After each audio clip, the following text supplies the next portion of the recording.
Hello, hello, hello. My name is Tiffany Bell again. Excited to have an opportunity to share with you all today. My topic is going to be about I'm going to basically cover the first 10 steps that you need in regard to starting your nonprofit. But before I get into those steps, I want to just kind of talk a little bit about myself, share you just a couple of pieces of my story and how I came into this industry and what I feel as if I've been called to do in regard to helping to build profitable nonprofits. Now, I do this by day, but full time, I'm a mom first. Actually, let me back up. I'm a follower of Jesus Christ first. That's what I do 24 hours a day. I believe wholeheartedly in my faith and my relationship with Jesus. Secondly, I am a mom. I have two boys, Brandon and Breon. Brandon is age 18. Yeah, his birthday coming up pretty soon. He's 18. He's finishing up his senior year in high school. So I'm definitely looking forward to being able to spend this year and catching, all the senior highlights. And then I also have a 26-year-old. His name is Breon, and Breon has two kids. My grandboys, Leonidas and Israel. All they have to say is, I love you, Grandma, and whatever it is they want, their wish becomes my command. So for those of you who are parents and you're still struggling to get through the toddler years, or perhaps, you're in that like survival of teenage years, whenever grandkids come around, if you're not already one, you're going to love it. I do believe that becoming a grandparent is a reward for surviving parenthood. I'm just saying, like, you'll see, it's so sweet. It's a beautiful thing.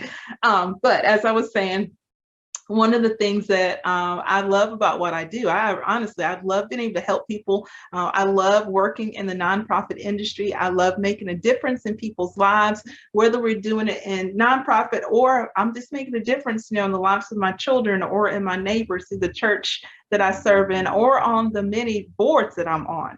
I mentioned earlier in my initial introduction that I serve on several local nonprofit boards. I serve on a state board and actually two state boards and an international board. And so again, I really believe that I've been called to make an impact worldwide. And so whenever I see a need, if I can meet that need, I'm going to be there.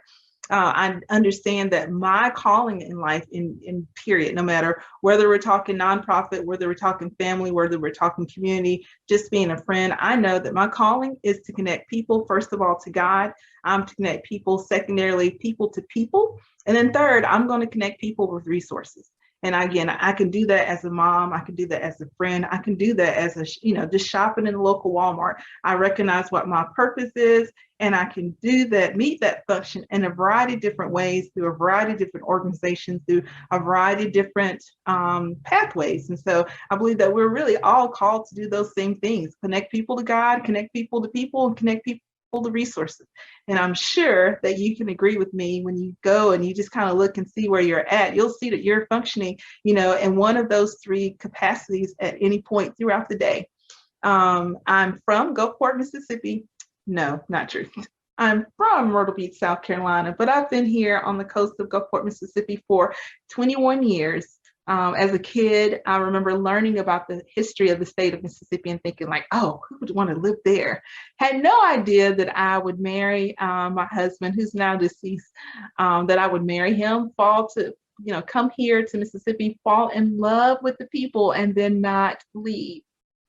As I mentioned before, my husband passed several years ago, but I felt in my heart of hearts that God called me to remain here on the coast. And so I've remained, and I'm telling you, it's been a remarkable experience to me. It's been one of the things that I love about the state of Mississippi and the people that are in this area in particular. It's a bit of a melting pot because we're a military town, and there's a port.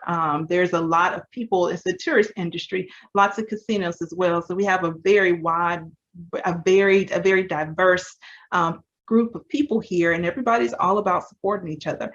For once, you'll see Mississippi is listed as being the #1 state for benevolence. We're, number 48 or number 50 on almost every other list nationally, but when it comes to being able to serve and to give and to help people, we're always going to be there. And that's one of the things, again, that I love about not only the state, but I feel like that's my mission, is to give to people and to give back and give the support that I feel that people need.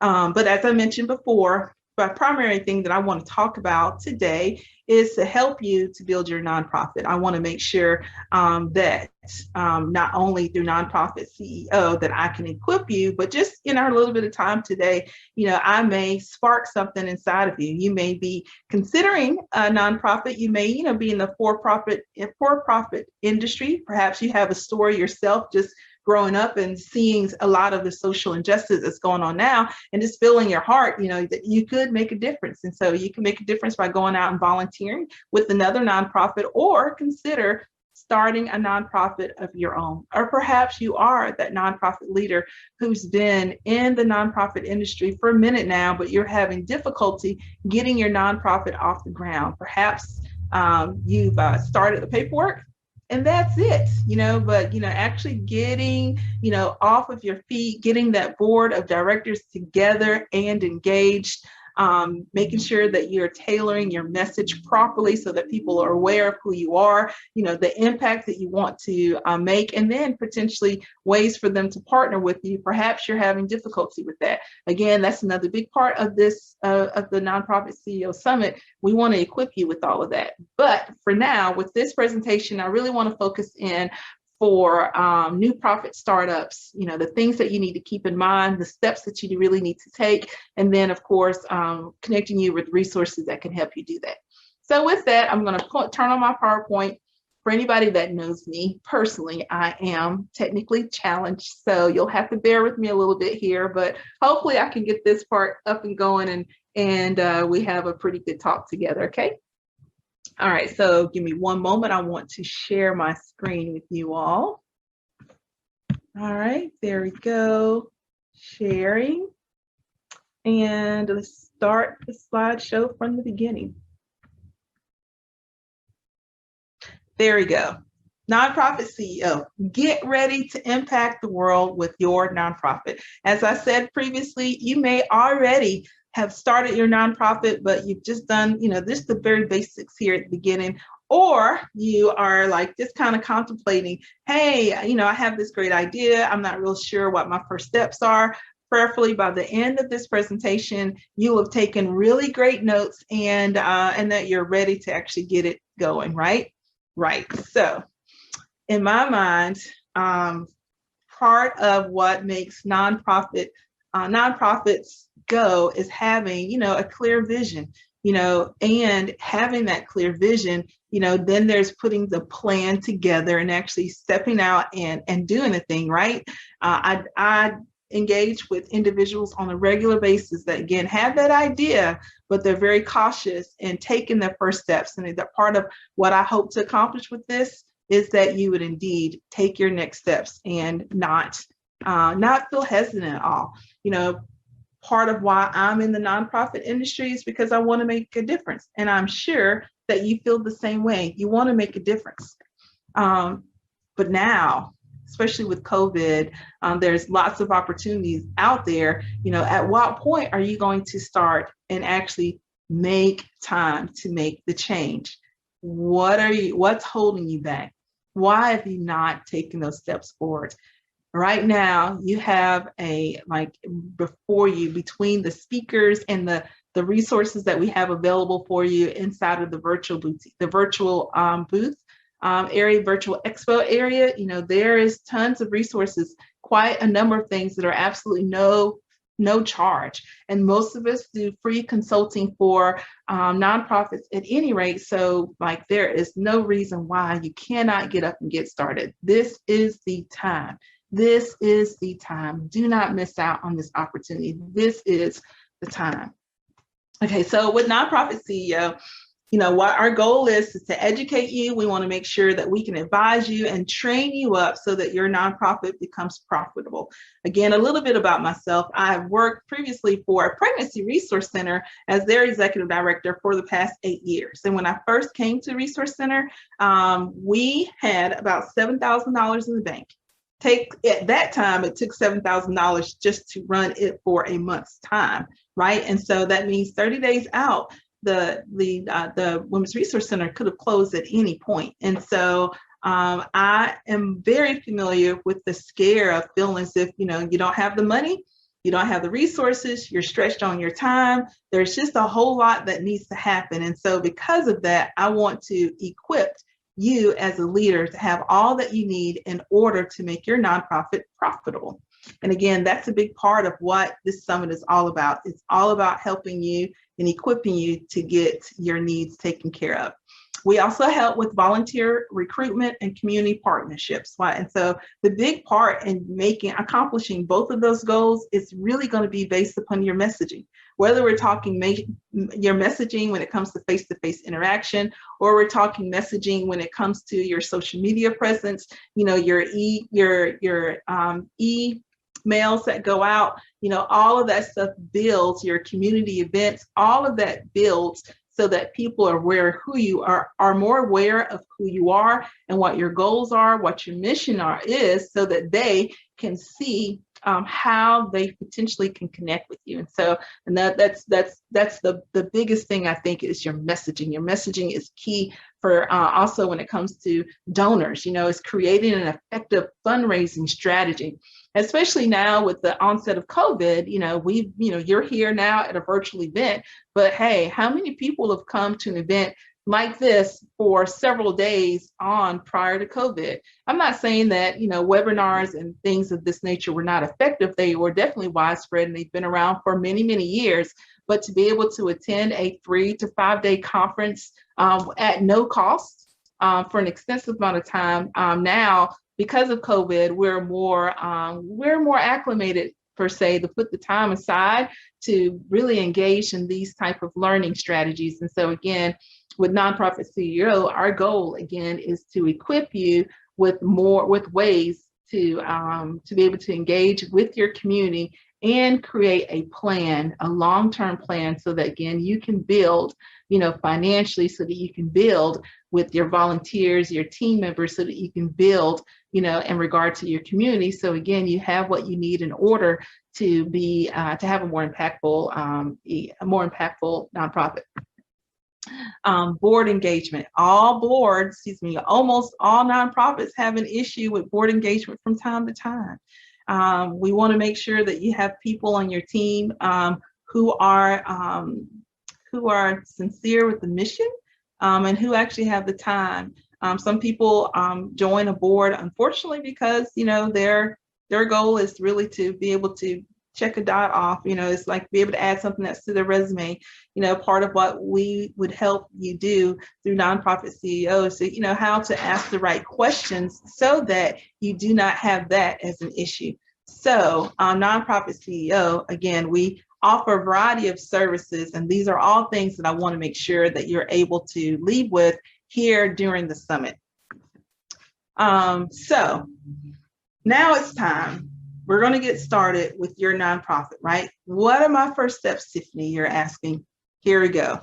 So very first thing that you need to do is choose a name. You want to make sure that the name that you choose is a name that stands out amongst the crowd. You want to make sure that that name encompasses who you are and what you're about, and is easily recognized by individuals that might see your name and be willing to engage with you. Technically, you think about it, but long before you saw Tiffany Bell, you saw my logo, right? You saw Nonprofit CEO. What did Nonprofit CEO, that logo, tell you? It told you who my target audience is: nonprofit people, not for-profit. Nonprofit people are the individuals that I prefer to work with, right? And then also it told you what industry that I was in. It told you what my target market, as in leaders, CEO. I want leaders. I want people who are I want people who are leading in some area. Doesn't mean that they have to be the CEO of the company, but it's the people that are in charge of their volunteer recruitment plan. It could be the president of a board or a vice president of the board. It's anybody who's in a leadership capacity within a board. All of that you can tell from the name of my company. So, when you think again, the name, it gives, make sure you pick something that's going to give a very strong impression. You want to make sure it's something that actually is connected to your mission. So with your mission, that when you read Nonprofit CEO, that I'm not here for cats, I'm not here for dogs, I'm not here for children, I'm not here for just women or just men, I'm not preserving wildlife. You know that I'm here for nonprofit professionals, right? So it's very easy for you to look at that name and be able to see how you may be able to connect. Okay, you want to make sure that when you pick the name out also that you go ahead and get that trademarked. Why is that? Unfortunately, not everybody in the world is honest, right? And so because of that, you want to make sure that you put some boundaries around your name so that again, there's protection in place for those that may consider, unfortunately, trying to take your company's identity. You want to make sure that they identify, nonprofit CEO with Tiffany Bell. Okay. You want to make sure that you have the right designator. So it depends upon what state that you live in. All states, they have different rules when it comes to organizing or registering your nonprofit with your Secretary of State. And so with that, you want to make sure that if there's a rule in place that says that, nonprofit CEO, LTD, if they have a specific designator that needs to go as part of your name, you want to do the research and make sure that you do all those things, up front. Make sure again that your name is nonprofit friendly. Again, nonprofit friendly, meaning if it's a foundation, you may want to put, nonprofit CEO foundation. It could be, a charity, right? And if it's a name, you could put the, charity anywhere within the name. And again, you don't have to do these things, but again, depending upon how your marketing is, how you've set yourself up marketing, sometimes making sure that the name is easily identified with the target market and with the type of nonprofit that it is or type of entity that it is. It just makes it easier for people, again, to connect with you. And also just recognize that your name, it lends to credibility. So it lends to your credibility. So with that, all of that is super important when it comes to picking out your name. As you see my little person here on the slide, everybody else is white, but he or she is red. Your name needs to stand out from the crowd. That little person in the audience stands out from the crowd. And so you want to make sure that you do something along those lines, right? Next thing, once you select the name of your nonprofit, I highly suggest that you go online, just do research so that you can, one, you want to buy your domain, but also this just checking to make sure that the name is not already taken. So I will normally do a Google, I will normally Google on a variety of different browsers to check and see if that name is being used. It could be a portion of the name may be used by another company. And again, you don't want to have any type of brand confusion, mind you, but you also want to just do your checking, do your due diligence. And once you realize that it's clear, then you want to go to a GoDaddy or go to Namecheap. I think I got my nonprofit CEO. I think I got that due through Namecheap. I also have Nonprofit CEO Summit. I think I may have gotten that one through GoDaddy. And most times the domain names, there can be fairly inexpensive. Sometimes they cost you no money at all. Sometimes they can be as low as, $1. However, there are some names that can cost tens of thousands of dollars. And so with that, you just want to tweak your domain name just a little bit so that you can come down on pricing. I have another brand called Uncommon Courage, right? And so uncommoncourage.com, if you were to go and search that up now, that domain name is $27,000. So, I just decided that I don't really need uncommoncourage.com. So I went with the uncommoncourage.cc. I could also go with uncommoncourage.net, .info, .store. Of course, make sure that you get whatever you get there for the end of that domain name. Make sure it makes sense for your organization again. So again, I highly reserve your name. I suggest that you buy again. Let me use me for an instant for an example. I do have nonprofitceo.com. I have nonprofitceo.net. I have nonprofitceo.info. So I made sure that no one can come back in, use my name, that's very similar, and just change to .com or .net at the end. I purchase it, especially, what's it? At the end of the day, the overall cost that I'm paying for that is nothing in comparison to the a possible brand confusion that can happen down the line because someone decides to go in and use a name very similar to yours, and then they're getting your traffic instead of you getting yours. So all of these are things you want to take into consideration. Next, after you've gotten your name, right, you went on, you purchased your domain name, you want to make sure that you start working on a team of people. You need a reliable board of directors to work with, right? And so as far as your board of directors, first thing that I would look for, I want individuals that are going to be generous. And when I say generous, I think most times we think generous with our money. And of course, that is something that is important. You do want individuals that are generous with their money, but you also need people that are generous with their time. So the thing about board of directors is typically those are people who are definitely going to believe in your vision, your mission. That's what's coming down next, right? They definitely believe wholeheartedly in what it is that you're doing, but they also may serve on other boards, which could or could be a conflict of interest for them. But another part of it is just making sure that they have the time, because they're involved in other community projects, they're working full time, they may be involved in their church. You want to make sure that people have the time to actually serve. So yes, there's one thing to be generous with their money, but they also need to be committed and are willing to be generous with you and your nonprofit, right? Again, next on there is believing in the mission for sure. How much sense would it make for me to engage with individuals with, the Pregnancy Resource Center that I served with, who didn't necessarily support the mission? You can't really have people that are pro-choice serve on a board for an organization that's really pro-life, like the two, though they may agree on certain things underneath the umbrella of pregnancy care, but at the core of the mission, you got to have people at the table that believe wholeheartedly, fully, not just in pieces, but fully in what you're doing. You want to make sure, again, that they're willing to attend all meetings. So, again, because they're typically involved in other organizations, you want to be very clear, very direct with them up front to say, hey, our board, we meet the first Tuesday of the month monthly. We may take the summers off, but out of those 10 months out of the year that we are meeting, for sure, I want you there. You be honest with them and saying, hey, we do understand that life happens. And so our bylaws say, hey, we want you there for at least 75% of the meetings, but honestly, I want you there for 100%.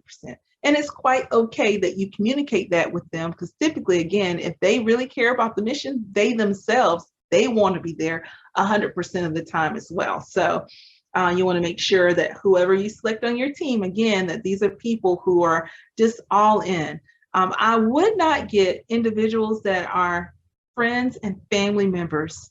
I think at the end of the day, you do want people that are beside you that are going to be supportive, and friends and family members, they can be supportive. However, once you get to certain, you may come to a point where you got to kind of cross some muddy water, so to speak, where they will not necessarily be supportive in that. And so because of the closeness of your relationship as friends, it may be affected by what's happening in the boardroom, and not everybody can support you, or not everyone can separate the two. And so be very wise with the people that you do choose to come on with the board, so that, again, you have people that are going to be fully supportive. And I do think, to a certain extent, as a founder of a nonprofit, you want to make sure that you have people that support the mission, but they also are supportive of you. And I know that right there could get a little touchy, mind you, but I do think that that's really important, especially in the beginning stages. And of course, as the nonprofit grows, as it grows, as the founder, you may take a back seat, because technically, you're the founder of it, and your legacy will go on and should go on and on with the nonprofit as founder. However, you do realize that because you don't technically own the nonprofit, that as more people come on your team and as the mission grows, and of course you age, you will end up really kind of taking steps further and further away from the nonprofit as your child grows stronger and more impactful. So again, those first few years of that nonprofit, again, you just want to make sure you have the right people on your team. You want to make sure people, that these individuals that are on your board, that they are going to advocate for the program. So a friend of mine here locally, she served on the board for our local pregnancy resource center. She said to me one day, she's like, hey, she's like, Tiffany, we need to make sure we get some big mouths on our board.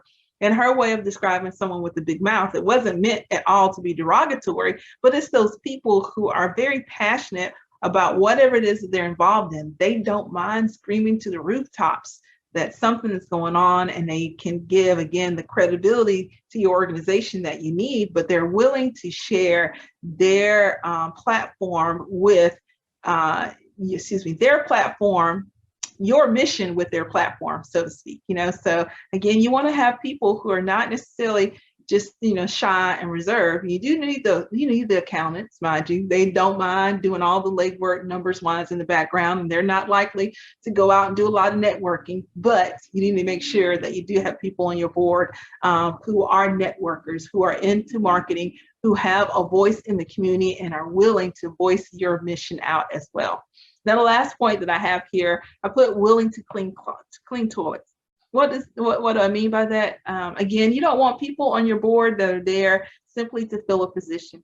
You want to make sure that you have people on your board that are willing to do the legwork. They are willing, honestly, to do the dirty work. So for myself as a CEO, I am fine to clean the toilets, but I'm also fine to go out and deliver a 20-minute keynote to one of the major corporations here on the coast. I'm not too good to speak to clean the toilets, nor am I above. I'm not above cleaning toilets, but I'm not so high that I cannot, I also cannot do some of the little things. I'm fine to clean and dust. Whatever the need is, I'm willing to put on my boots and get dirty in order to meet the need, to do what's done. And so you want to make sure, again, that you have people, all of this just fits in up underneath the idea of having people that are fully involved, fully engaged, believe wholeheartedly in what's being done and the potential impact that they have or can have with you in the mission. And so those are the people that you want to have on your board. You want to make sure that your board has individuals that are diverse in background and diverse in their skill sets. Right. So again, even with this picture, you see we have several cultures that are recognized, right? That are standing here within this circle. And the beauty of that is that we have a variety of people with a variety of different life experiences and backgrounds. You're able to bring their unique perspective to solve a problem from a direction that you may or may not have had because of your life experiences, right? And you also want to make sure, as I mentioned before, that you have a variety of different people with a variety of different skill sets, because as a nonprofit CEO, you really don't want to be the go-to person for all things, right? So you need to have someone on your team that's skilled when it comes to the accounting. Yes, ultimately, you may be the one to pull some of the P&Ls or different reports are needed when your board comes together, but it's wonderful to have someone on your team that can kind of explain further where it comes to the accounting part, or if you have a lawyer on your board that can help with some of the legalities. It would be great to have someone on your board that's in marketing, or someone specifically for social media marketing.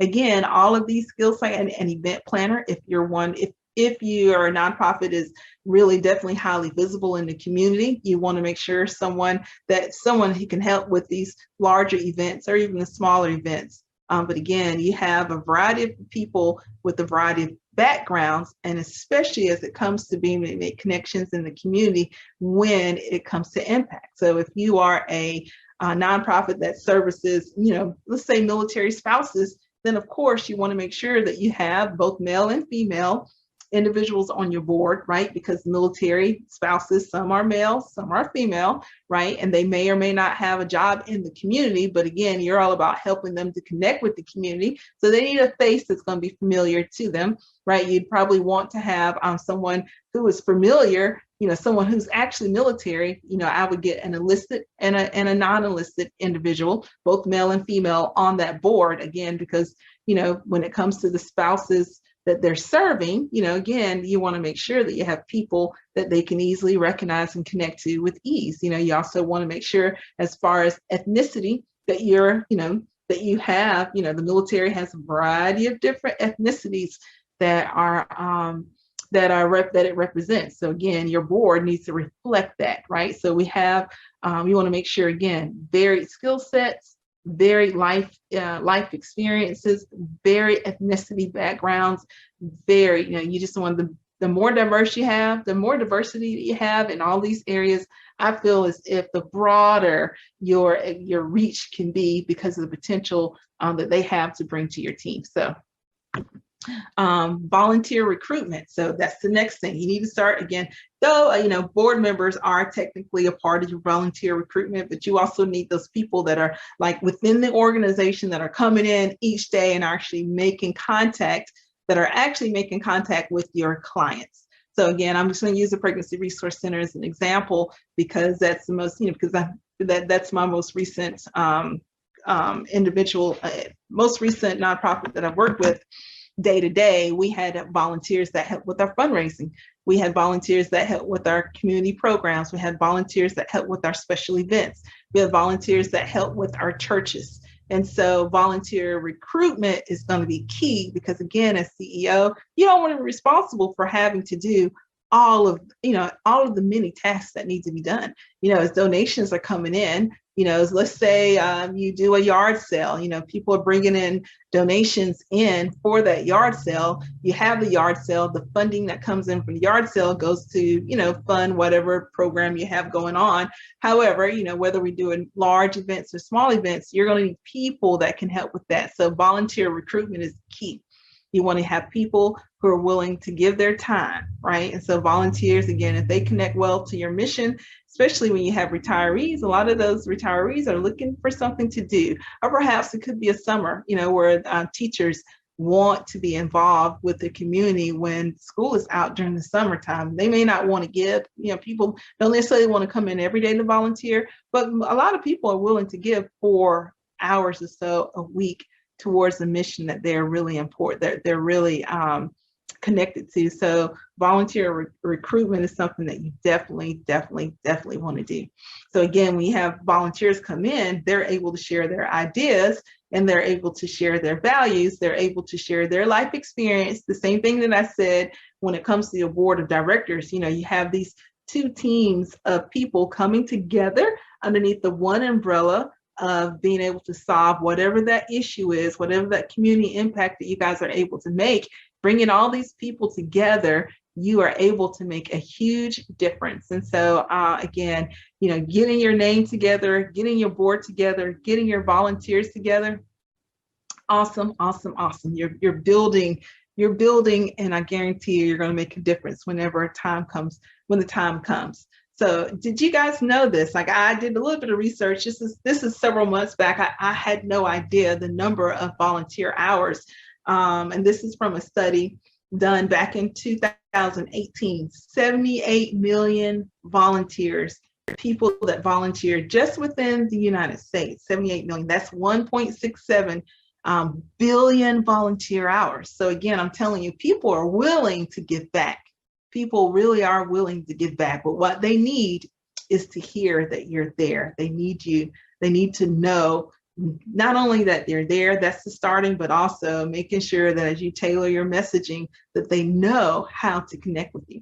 They need to be able to see themselves as a part of the organization, because you've communicated well with them on the ways that they can connect, knowing how to connect. But then once I actually connect with you, what are the things that you want me to do? And if your story is tailored right, people will sign up with you like crazy. So next up is your articles of incorporation.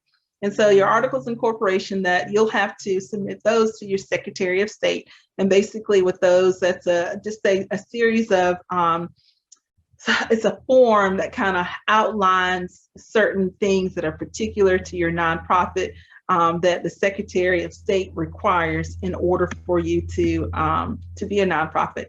Now, the EIN, your employer identification number, that is something that you'll need to get from the IRS. So the IRS, give that you can go to irs.gov to apply for your EIN. It's something that takes maybe about 15 minutes if you decide to do electronically. You can also download the forms and fill the forms out, send it in, and then within about 2-3 weeks or so, typically you'll have it back. Now, that's pre-COVID, might take a little longer now that COVID's here, but an EIN is free of charge. It's very similar to having a social security number. It's like the social for your company. And you technically may only, kind of depend upon how things are formed, but you may only need one EIN number. And with that one EIN number, again, kind of dependent upon what types of businesses that you have, you may be able to get the one EIN, but have multiple nonprofits underneath that one EIN. So for Women's Resource Center, with the Secretary of State, we are registered, with the IRS, we're really known as Save a Life in the Mississippi Gulf Coast. However, we do business with the Secretary of State within the state of Mississippi as Women's Resource Center. That's the name that you see on the outside of the door. But if you actually, if you're on the outside of the building, if you're driving by, but if you want to actually look this up with the IRS, you need to know that they are Save a Life in the Mississippi Gulf Coast, which is what the EIN number would fall up underneath your registry with the government. Bylaws, right? So bylaws, it's basically, just like it says on that slide, it's your rules of operation. Your bylaws are what you want to have in hand when you're recruiting your board members, so that everybody's very clear, one, on what the mission of the organization is, but two, it's the general rules that you guys are working to abide by as a team. So as a board member, your bylaws would outline, like, say, the number of board members that you can have, and then the different slots that you would have for board members. Some are just general board of director members, but you need a president, you'll need a secretary, you'll need a treasurer, right? Minimally, you'll need those three. But of course, you can have a vice president. You can also have various committees. Bylaws also would determine the length of time that people are going to serve on your board. And if they're on your board, there's a general board, then there's the executive board. If you have both, they may be able to serve on the executive board for 3 years, but then they'll need to step down and no longer be president, vice president, secretary, treasurer, and be a general member for 2 years before fulfilling one of those positions again.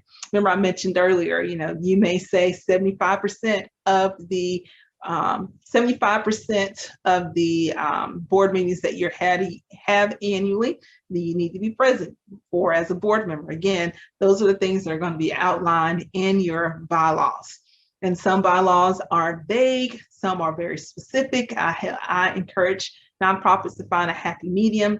And of course, these bylaws, there's your founding bylaws, but of course, you as a board have you guys have the authority, if you would, to make changes as you see fit. And so, I encourage that you go back and you take a look at your bylaws.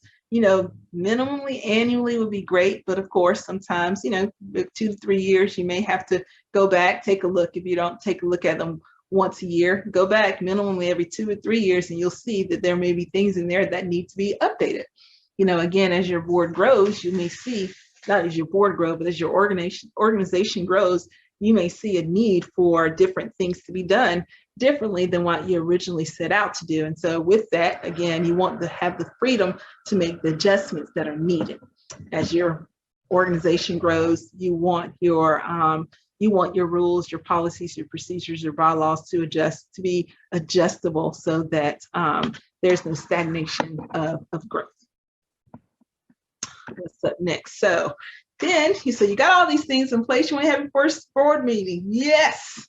It's getting everybody at the table, and at that board meeting, again, you guys are, you're going to cover, any new business, any old business, things that, well, actually, because you're starting off as a new board of director, more than likely, you guys are taking a look at your bylaws and making sure, hey, I've covered all of my bases. You may be taking a look at your policies and procedures. You guys could be planning for an event, deciding, putting together a strategic plan on how you're going to engage with your community. Maybe it's helping to bring on more board members. Again, you guys would get together, as based upon what your bylaws actually state. There's some that boards that meet monthly. There's some organizations that really only need to meet once a year. Why is that? They may only need to meet once a year because as a nonprofit, they may only function around one major event here. So they may do a book bag drive. Well, they're doing a book bag drive. That's the one thing they do once a year, and it's always done, let's say in July before school starts in August. Then they probably will not start meeting, again, to get that taken care of. They may only meet the month of May and June, July, with the event kicking off at the end of July. So it just varies upon the mission of the organization and how they function as to how often they'll meet. But this is where you want to land. You want to get to a place where you're having your very first board meeting. So they're varied, different. There are several different tax exempt statuses that you can have. And I want to say that there are 6 altogether. The most popular one is the 501c3, and they skip this 501c1 through 7 with the exception of a C5. I think they skipped the number 5. But basically, you guys are probably mostly familiar with the 501c3 because that is what gives you your tax exempt status, and that's something that you want to apply for once you've taken all of the initial steps that I've mentioned. And so with applying for your tax exempt status, that's something again that you do through the IRS. There are 2 forms that you have the option of filling out. One's a short form, one's a long form. The cost of that may be between $450, between $450 and $650. I think back in the day it used to be $275, but I believe since the rate has increased for the short form. But both of these forms, they actually take, they take time. The short form is not as bad, but the long form, it is pretty detailed. But once you have that filled out, you send it into IRS. It may take a few months before you actually have the update on your status, but they do work diligently to help you with the process, help you through the process, excuse me, so that you are approved. Let's see what we have next. All right, so as I just said, it may take 2 to 3 months before you actually get your answer. And again, that was pre-COVID. I'm sure now, things have changed. It may take a little longer than that, but at this point, you can hurry up and you're gonna wait. Now, there are a couple of little things that people are not aware of when it comes to starting a nonprofit, especially during this hurry up and wait time period where you're really hoping to get your nonprofit status. And also, your tax exempt status. Be mindful at this point, you are already a nonprofit. You just don't necessarily have that tax exempt status. Does that mean that you need to stop and to wait, that you cannot go on and do the things that you want to do with your nonprofit? No, not at all. And you can still receive donations. And I want to say, do not hold me to this number and have to go and double check, but I want to say that you can receive up to $5,000 prior to getting your 501c status, just as long as you let your donors know we've not gotten it, but we've applied for it. But you can function underneath that 501c3 status as long as you do not collect more than $5,000 for the year until your status has been updated officially. Again, there's some small little loopholes that the government has built in to kind of help you and give you some flexibility. But with that, you really do need to know what those loopholes are. You could also have a fiscal agent, and a fiscal agent is really interesting because technically you can be a for-profit business functioning as a nonprofit business underneath with that nonprofit, with another nonprofit who is already 501c3 status, right? Exempt tax, who already has their 501c3 tax exempt status. Whew, that's a mouthful. And so basically, for me, as a, let's say that the name of my organization is Happy Cats, right? As Happy Cats, my goal is to make sure that cats are getting fed healthy, nutritious food. And so I'm producing cat food as a service to cat owners and giving them their their food at cost. Like I'm not making a huge profit of this. It's a service to them. I just make enough money in order to continue producing, right? But I filled out my information, I've done all the steps, but I'm not quite a nonprofit yet. Well, Happy Cats could connect with, what's the name of the, for dogs and cats, Humane Society. Happy Cats could go and create a partnership with the Humane Society to where they're able to offer their food through the Humane Society. You as a donor would write your check to the Humane Society, and the Humane Society would be able to give you your tax exempt status, while me as, I explained that wrong. Let's say I'm Happy Cats, but I'm for profit. Let me correct that. So I am able to you're able to get that tax exempt status because the other nonprofit is handling all of the paperwork. They're the one who's taking in the money. They're issuing the receipts. However, you're really doing business with me as a for-profit Happy Cat business. So hopefully that I've not, hopefully I've given you a bit of clarity there and not confuse you guys but a fiscal agent basically acts as an agent, an in-between person between the for-profit and the nonprofit, so that you are, as a retailer, as a consumer, can still get the nonprofit discount or the nonprofit donation receipt, but I'm getting my product or my service from something that's really a for-profit entity, but they are collaborating together to make it work. And so again, those are things that, even if you are a for-profit individual and you're listening to this talk, you may want to look into a fiscal agent opportunity as a way to collaborate again with the nonprofit, but also be able to, make a difference and connect with your community. So the last thing that you'll need to take care of once you actually get your tax exempt status is you want to register with your state that you have gotten the tax exempt status. You'll go back to your Secretary of State and register with your state as a 501c exempt status agent. And so from there, you are good to go. Now, again, my name is Tiffany Bell, and I help build profitable nonprofits. If you have any questions and you want to be able to connect with me, feel free. You want to text the word nonprofit to 228-563-3222. Again, text the word nonprofit to 228-563-3222, and I will be sure to connect with you. You can also head over, if you're viewing this as a part of the Nonprofit CEO Summit, if you're viewing this while the summit is going on, go on over to the virtual booth, virtual expo, and visit my booth, and you'll learn more info. For anyone who texts me, or for anyone who visits me over in the virtual expo, I have some freebies for you. I would love, again, to be able to work with you, whether we're helping you to engage with your board, creating a community program, helping you with your with your volunteer recruitment program. If you need help actually establishing your nonprofit, or maybe you've already done the paperwork, but you just need help launching, I would love to connect. Or if you just in general, just have a couple of questions. Maybe there are a couple of things that I said during this presentation that was not clear to you. Just reach out to me again, either by text message or by sending me an email with the email there on the screen. I would love to be able to connect with you.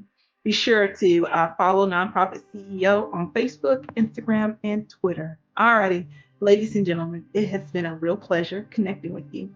Again, Tiffany Bell. I am the founder of Nonprofit CEO, and I look forward to working with each of you. You guys take care.